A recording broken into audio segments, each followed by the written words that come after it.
Hello guys.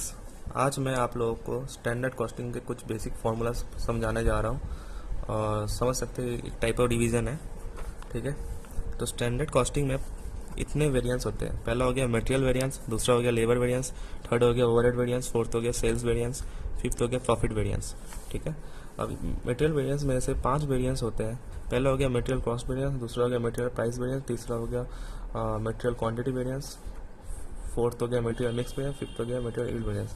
आज हम लोग इस वीडियो में 3 ही वेरिएंस के बारे में डिस्कशन करेंगे। ओके, तो इसको मैंने समझाने के लिए एक फार्मूला फ्रेम किया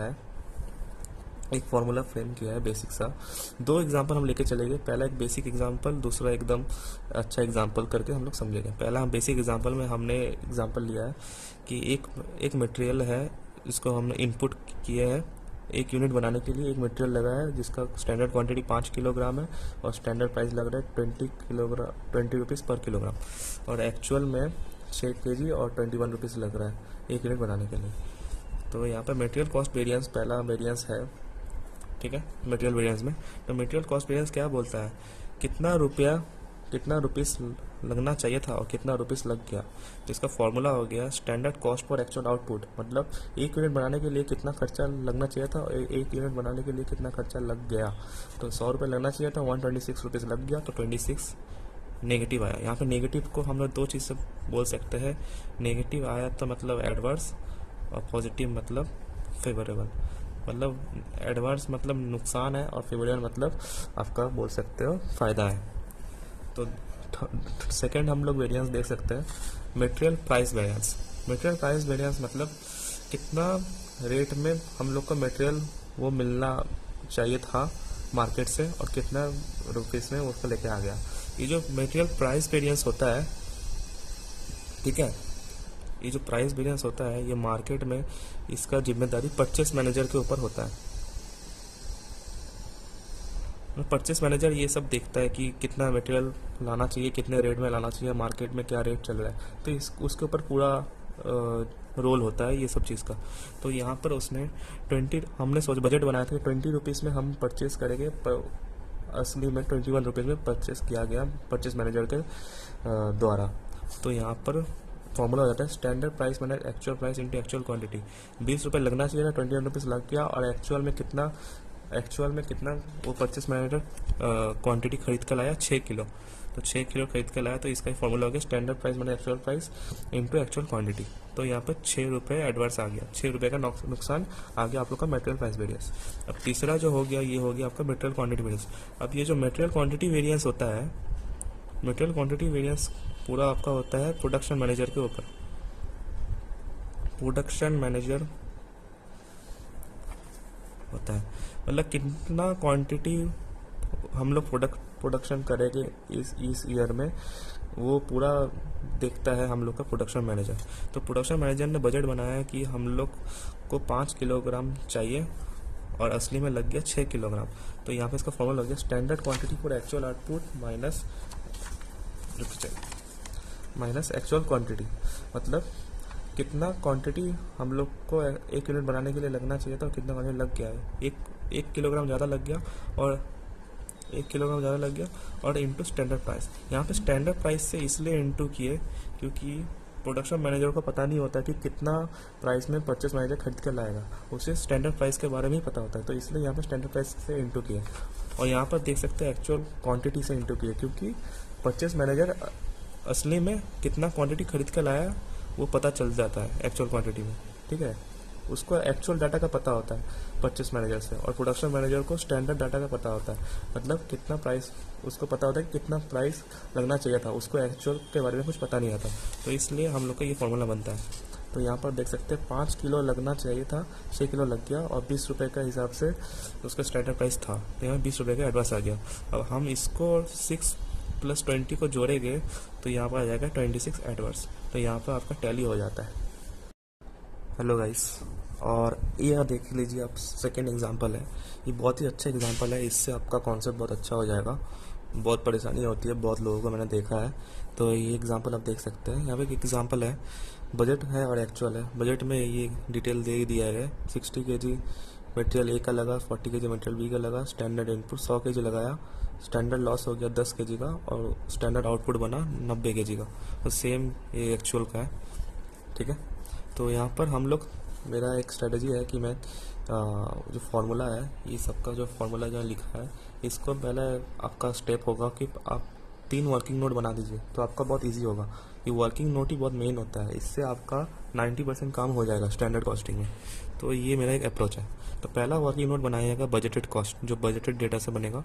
बजटेड मेरा स्टैंडर्ड क्वांटिटी, स्टैंडर्ड प्राइस जैसा है वैसा लिख दीजिएगा।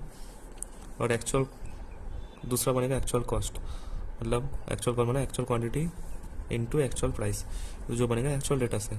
एक्चुअल डेटा बन गया, ये बजटेड डेटा बन गया।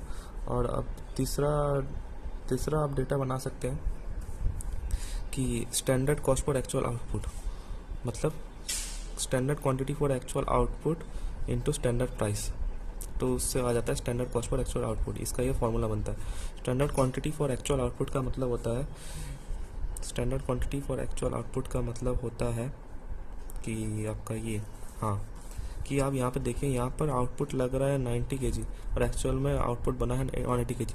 इसका बेस सेम नहीं है, तो इसका बेस सेम चाहिए हम लोग को, तभी हम सॉल्व कर सकते हैं, ठीक है। तो बेस मतलब ऐसा से होगा, standard quantity for actual output मतलब 60 kg लग रहा है आपका 90 kg के ऊपर। आप ऐसा कह सकते हैं 90 kg आउटपुट के लिए 60 kg इनपुट लग रहा है, तो 180 kg के लिए कितना लगेगा, ये यूनिटरी मेथड है। 60 kg लग रहा है 90 के ऊपर, 180 kg के ऊपर कितना लगेगा, 40 बी में बी लग रहा है 40 kg लग रहा है 90 kg के ऊपर, 180 kg के लिए कैसे लगेगा, ये आपका निकल गया standard quantity for actual output. अब इसको स्टैंडर्ड प्राइस से आप इंटू कर देंगे 10 रुपीज़ से 15 रुपीज़ से, तो ये बन जाएगा standard cost for actual output. तो इसको हमने ऐसे निकाल दिया। और चौथा मैंने एक और निकाल लिया, एक्चुअल क्वांटिटी और actual standard price. Actual quantity into standard price करने से आ जाता है एक्चुअल क्वांटिटी और स्टैंडर्ड प्राइस। एक्चुअल क्वांटिटी लग रहा है 130 और 90 kg, और स्टैंडर्ड प्राइस का तो पता है 10 एंड 15 रुपीज़, तो ये आपका निकल गया। अब मैंने ये 4 वर्किंग नोट बना लिए, जो मेरे को पूरा 90% काम इधर ही हो जाएगा। देखिए, पहला जो फॉर्मूला है वो है मटेरियल कॉस्ट वेरिएंस। उसका फॉर्मूला होता है standard cost for actual output minus actual cost. यहाँ पर standard cost for actual output का टोटल कितना है आपका 2400 लिख दिए। एक्चुअल कॉस्ट हमने बनाया है वर्किंग नोट नंबर 2, इसका टोटल कितना है 2960 हमने लिख दिया, तो उसका टोटल आ गया 560 एडवर्ड्स। अब दूसरा फॉर्मूला है material price variance. Material price variance का एक ही फॉर्मूला है actual quantity standard price minus actual cost. इसका मैंने फॉर्मूला का तोड़ा है, देखिए इसका फॉर्मूला होता है आपका स्टैंडर्ड प्राइस कितना पैसा लगना चाहिए था, कितना पैसा लग गया, इनटू एक्चुअल क्वांटिटी कितना परचेस मैनेजर खरीद कर लाया। अब आप इसको अगर तोड़ोगे तो कितना क्या आएगा आपका actual quantity into standard price minus actual quantity into actual price. तो इसको आप लिख सकते हो एक्चुअल क्वांटिटी स्टैंडर्ड प्राइस और एक्चुअल क्वांटिटी एक्चुअल प्राइस करने से एक्चुअल कॉस्ट। इसी को मैंने यहाँ पर लिखा है एक्चुअल क्वांटिटी एक्चुअल मैंने एक्चुअल कॉस्ट, और यही एक्चुअल क्वांटिटी स्टैंडर्ड प्राइस को मैंने वर्किंग नोट नंबर में निकाल लिया। तो यहाँ पर मैंने 2650 आ गया, एक्चुअल कॉस्ट 2960 आ गया, तो ये आ गया 310 एडवर्स। अब यहाँ पर आप देख सकते हैं कि मटेरियल क्वांटिटी वेरिएंस, अब इसका ये है standard cost for actual output minus actual quantity standard price. अब ये कैसे आया, इसका एक्चुअल फार्मूला होता है, मतलब सब मैंने फार्मूला को डिराइव करके लाया, मतलब तोड़ के, तो इसमें बहुत ईजी होता है सॉल्व करने में। तो इसका फॉर्मूला होता है standard quantity for actual output, कितना actual output minus actual quantity into standard price, मतलब कितना स्टैंडर्ड क्वांटिटी लगना चाहिए था एक्चुअल आउटपुट के लिए माइनस कितना क्वांटिटी लग गया।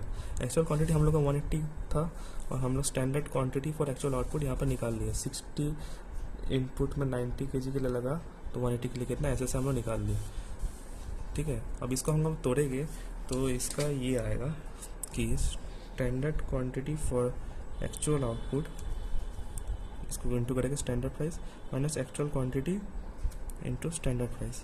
अब इसको अगर ये करेंगे standard quantity for actual output को ये करेंगे तो ये बन जाएगा standard cost for actual output, और एक्चुअल क्वांटिटी और standard actual quantity eight standard price.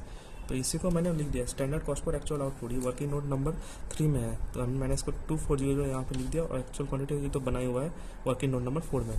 तो यहाँ पे लिख सकते हैं standard cost per actual output minus actual quantity eight standard price. तो 2400 2650 वर्किंग नोट से निकल गया 250 एडवर्स।